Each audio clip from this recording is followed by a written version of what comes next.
하나님의 말씀은 요한일서 2장 15절부터 17절까지 말씀입니다. 봉독합니다. 이 세상이나 세상에 있는 것들을 사랑치 말라. 누구든지 세상을 사랑하면 아버지의 사랑이 그 속에 있지 아니하니 이는 세상에 있는 모든 것이 육신의 정욕과 안목의 정욕과 이생의 자랑이니 다 아버지께로 쫓아온 것이 아니요 세상으로 쫓아온 것이라. 이 세상도 그 정욕도 지나가되 오직 하나님의 뜻을 행하는 이는 영원히 거하느니라. 아멘. 기도하겠습니다.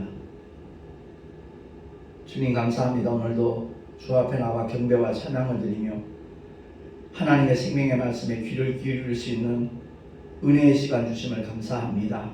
성령께서 깨닫게 하셔서 정말 우리를 통하여 이루시기를 원하신 아버지의 거룩하신 뜻이 무엇인가 알게 하시고 그대로 실행할 수 있는 힘과 은혜와 능력도 주님 공급하여 주시옵소서. 우리 구주 예수 그리스도 이름으로 감사하며 기도하옵나이다. 아멘. 인류가 정말 힘들게 살게 된 원인은 딱 한 가지죠. 그건 다름이 아니라 첫사람 아담이 지킬 것을 지키지 못했기 때문에 그렇습니다. 하와를 찾아와 유혹한 마귀의 모든 괴계는 오늘날도 똑같은 양상으로 나타나고 있습니다. 마치 하와를 위하는 것처럼 마귀는 접근했잖아요. 네가 하나님처럼 될까봐 먹지 말라 한 것이다. 이렇게 유혹을 하죠. 그래서 주님이 일러주십니다. 요한복음 10장 10절 우리 한 목소리 합독합니다. 도적이 오는 것은 도적질하고 죽이고 멸망시키려는 것뿐이요. 아멘. 도적이 오는 목적은 딱 한 가지입니다. 파멸입니다. 멸망입니다.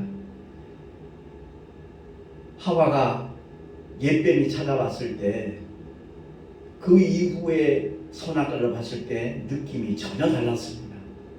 그러니까 마귀의 생각을 그 유혹을 받아들였기 때문에 그렇습니다. 분명히 그전에도 선악과를 한두 번 본 것이 아닐 겁니다. 동상 중앙에 있는 선악과니까 자주 봤을 겁니다. 그러나 그 마음속에 어떤 동요도 없었습니다. 전혀 흔들림이 없었습니다. 유혹받지 않았습니다. 그런데 마귀의 말을 귀담아 듣다 보니까 거기에 그만 큰 변화가 일어난 것입니다. 창세기 3장 6절 말씀 합독하겠습니다.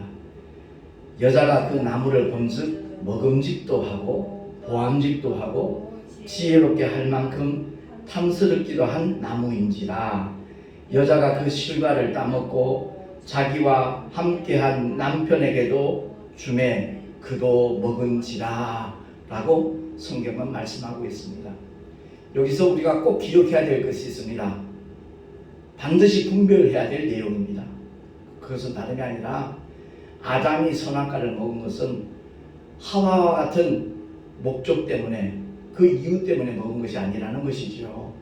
그러니까 하와는 하나님처럼 되고 싶어서 하나님의 이름을 가지려고 선악과를 먹은 것이지만 아담은 자기 아내가 죽으니까 그냥 별 생각 없이 분명 하나님은 먹지 말라 그 맛이었는데 불순종하는 죄입니다.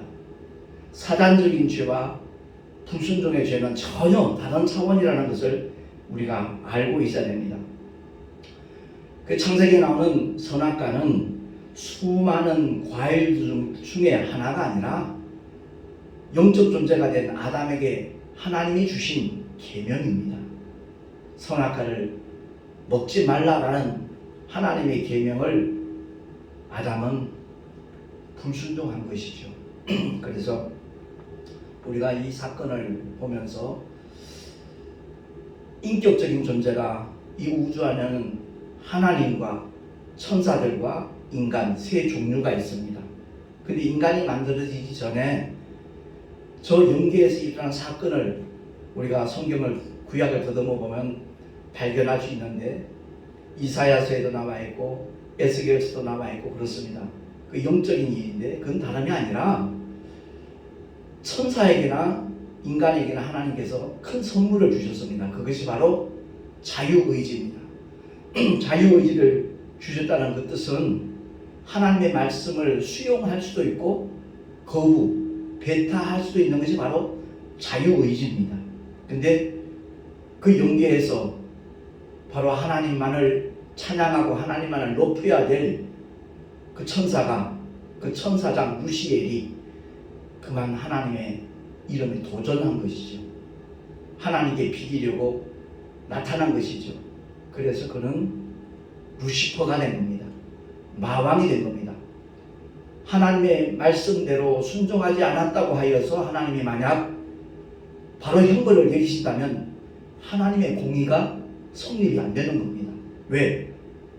수용성과 배타성 가운데 무엇을 써도 그것은 하나님이 주신 자유의지에 의하여 나타난 결과이기 때문에 그렇습니다. 그래서 선악과는 바로 그 마귀의 죄를 드러나게 하기 위한, 불의가 드러나게 하기 위한 하나님의 지혜입니다. 다른 말로 바꿔 말하면 마귀를 향한 하나님의 덫이라는 것을 우리가 이해를 해야 됩니다. 선악과는 하나님의 원수인 마귀가 그 자유의지를 자신에게만 발동한 것이 아니라 하나님의 형상대로 그 모양을 따라 지음받은 아담과 하와에게 사용을 했기 때문에 그것이 곧 불의로 드러났다는 것을 성경은 말씀을 하고 있는 겁니다. 그래서 하나님께서 하나님의 형상대로 그 모양을 따라 지음받은 영적 존재인 생기를 불어넣어서 영적 존재가 된 생명이 된 아담에게 창세기 2장 15절 말씀을 보니까 우리 한번 합독하겠습니다. 시작. 여호와 하나님이 그 사람을 이끌어 에덴 동산에 두사 그것을 다스리며 지키게 하시고. 아멘. 아담에게 에덴 동산을 다스리면서 동시에 지키게 하셨다는 겁니다.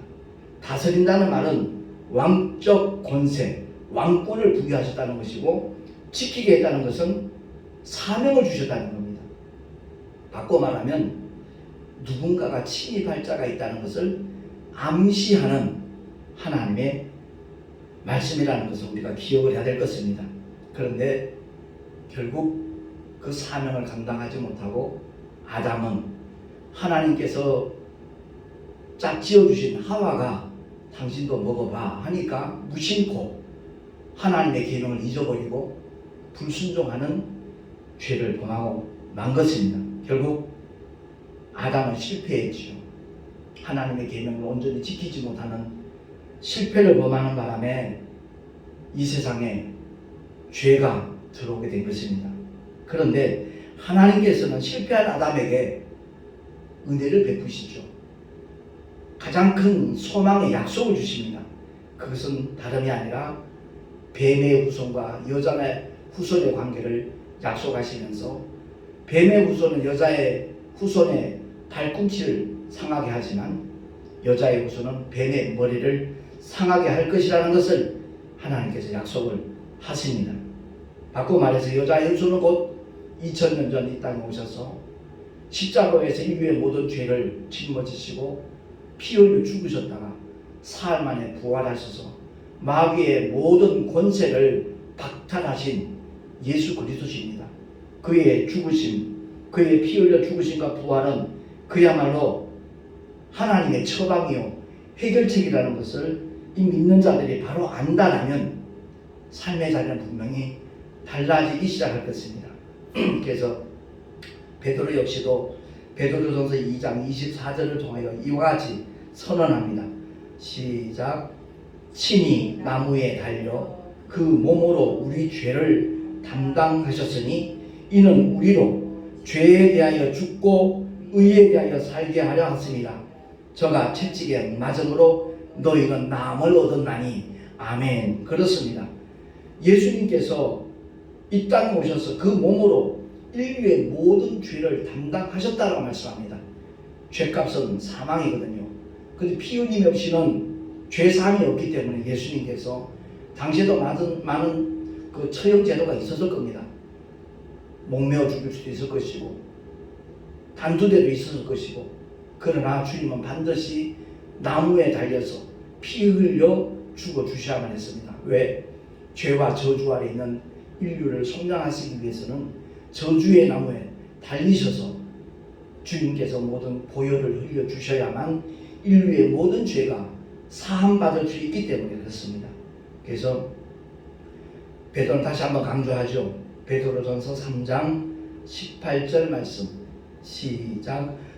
그리스도께서도 한 번 죄를 위하여 죽으사 의인으로서 불의한 자를 대신하셨으니 이는 우리를 하나님 앞으로 인도하려 하심이라. 아멘. 인류는 다 아담 안에서 하나님을 떠났습니다.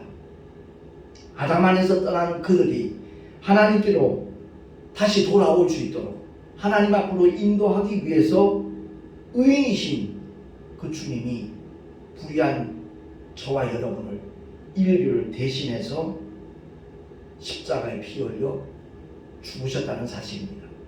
목적은 예수 믿는 모든 구원받은 하나님의 자녀들이 죄에 대하여는 죽고 의에 대하여 살도록 하기 위해서라는 것을 좀 전에 2장 24절 통해서 우리가 확인을 했지요.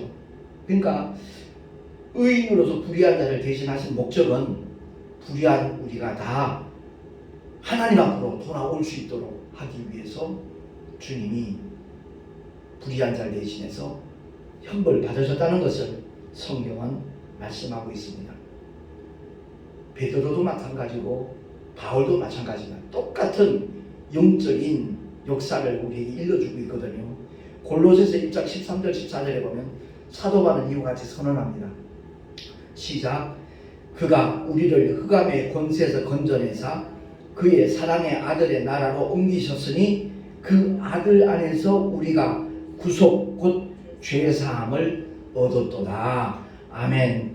이 세상에 수많은 문제들을 우리는 만나게 됩니다. 가장 큰 문제가 바로 영원한 문제가 뭐냐?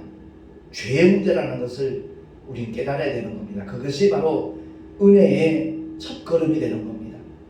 내가 영원히 멸망당할 수밖에 없는 죄인의 신분으로 태어났고 나는 그야말로 죄덩어리구나 하는 것을 깨닫는 순간 분명히 그 삶의 방향은 바뀌기 시작하는 겁니다. 메시아 구세주는 바로 죄인에게 필요하신 분입니다. 그렇기 때문에 서기관들과 바리새인들을 향하여 마태복음 23장을 통해서 우리 주님이 화를 선포하신 이유는 다른 것 아닙니다. 깨닫고 돌이키라는 겁니다. 너희가 이 같은 죄인들이니까, 그야말로 위선 덩어리니까 깨닫고 돌이키라는 겁니다. 만약 돌이키지 아니하면 화 있을진저, 화 있을진저, 화 있을진저, 주님은 그렇게 선포하시는 겁니다.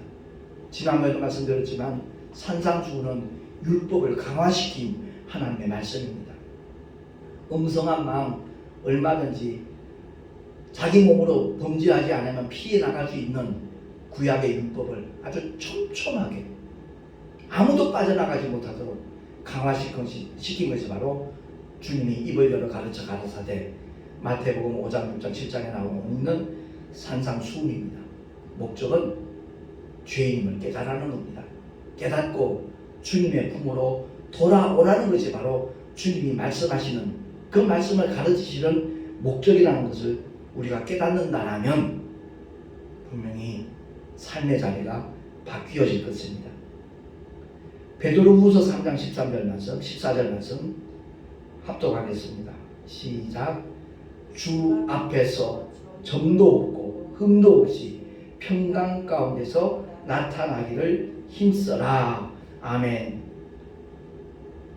데살로니가서 5장 23절 너무나 잘 아는 말씀인데, 온 영과 혼과 몸이 우리 주 예수 그리스도 강림하실 때 흠없게 보존되기를 원한다 라고 사도 바울이 선언하고 있지요.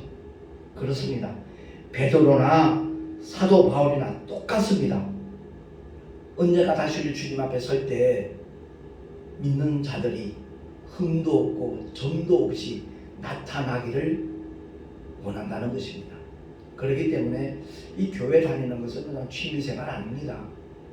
그냥 종교적인 차원에서 하는 게 아니라는 거죠. 그야말로 이건 영적 전쟁입니다. 늘 깨어 기도해야 될 것이고 정말 주님께서 우리에게 분부하신 것이 무엇인가를 알고 지킬 것을 반드시 지켜야 된다는 거죠. 이 지구상에 존재하는 모든 사람들이 지키려고 애를 쓰죠. 자기 건강 지키려고, 자기 직장 지키려고, 혹은 자기 가족을 지키려고, 자기 명예를 지키려고 무던하게 애를 씁니다. 그러나 가장 귀한 것이 무엇이냐? 영원한 하나님의 나라와 연관되어 있는 믿음을 지키는 것.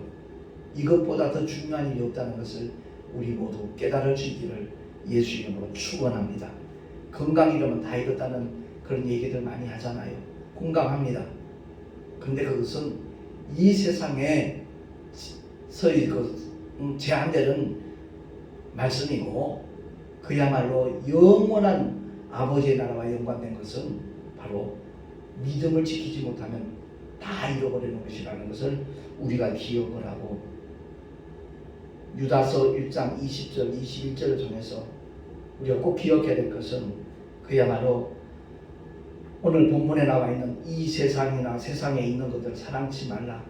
누구든지 세상을 사랑하면 아버지의 사랑이 그 속에 있지 아니하니 이는 세상에 있는 모든 것이 육신의 정욕과 먹음직도 하고 안목의 정욕과 포함직도 하고 이생의 자랑이 또 지혜롭게 할 만큼 탐스럽기도 한지라.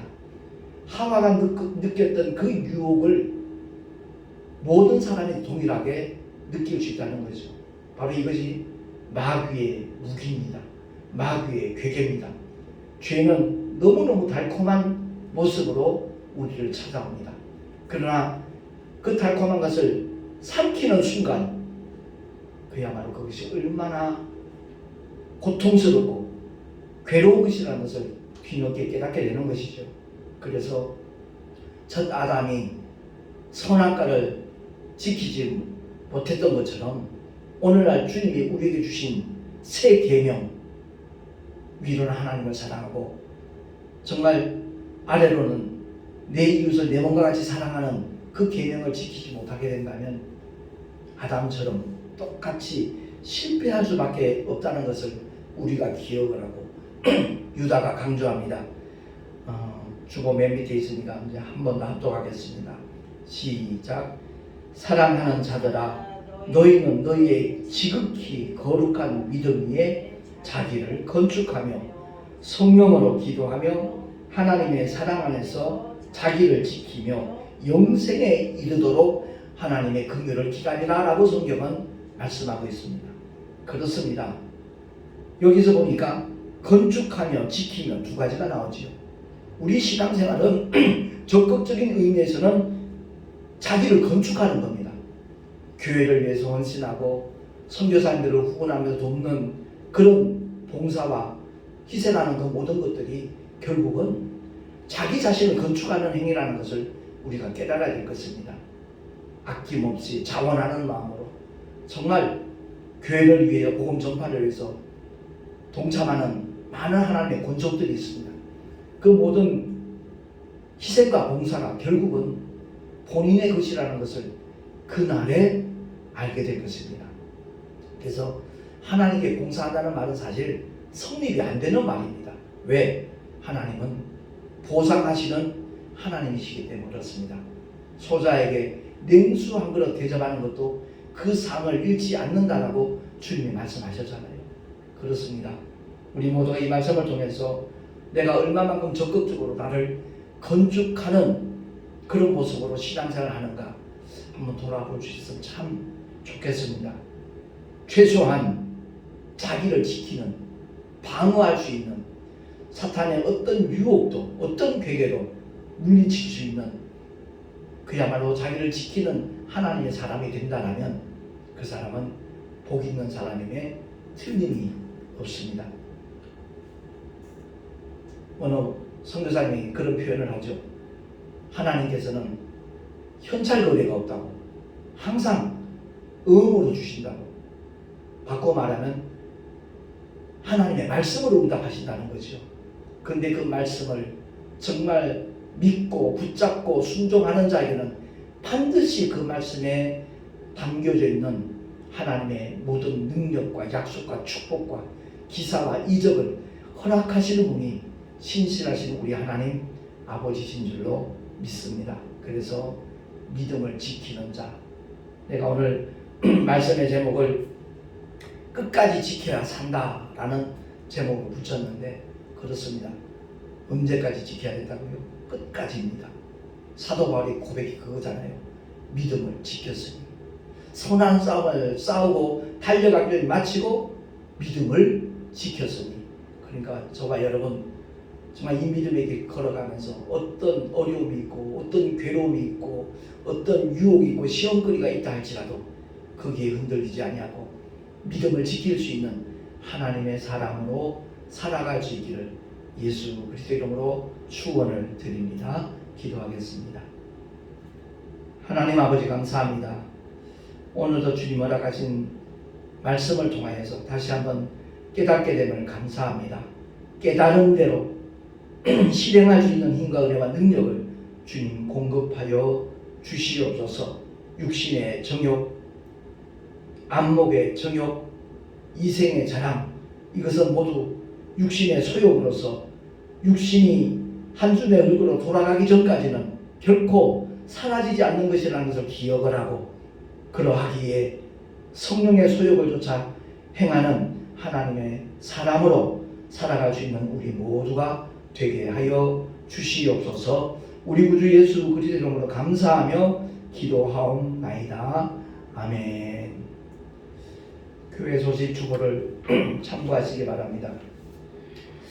이번 1일 교통사고로 인해서 계속 서말 한방병원에 입원하고 있는데 어저께 회사 상무님이 얘기하기를 그 차를 부딪히지 않고 피하려고 했기 때문에 과실 비율이 6대4로 자꾸만 저쪽에서 주장을 한다는 거죠.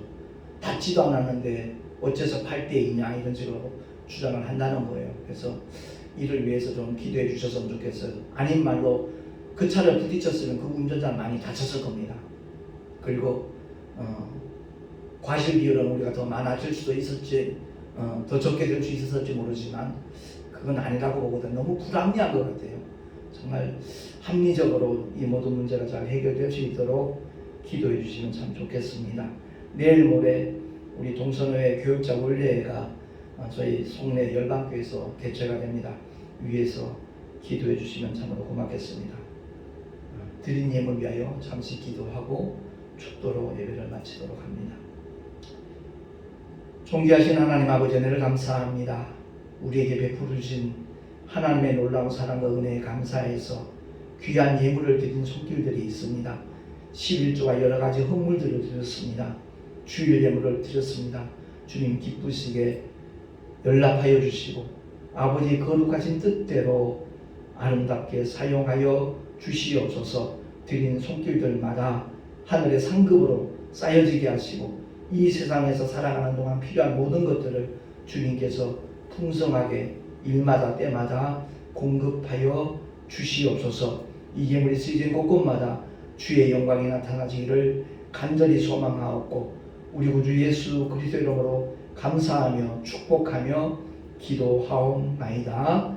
아멘. 이제는 우리 구주 예수 그리스도의 크신 은혜와 하나님 아버지의 영원하신 사랑하심과 보혜사 성령 하나님의 내주교통 인도하심과 축복하심이 진실로 나를 건축하며 나를 지키며 살아가리라 결단한 하나님의 사람들 머리 위에 그 가정과 자녀들과 경외하는 모든 일들과 삶의 자리 위에 또한 주께서 피로 값주고 세우신 주님의 모든 교회들 위에 지금으로부터 영원토록 함께 있을지어다. 아멘.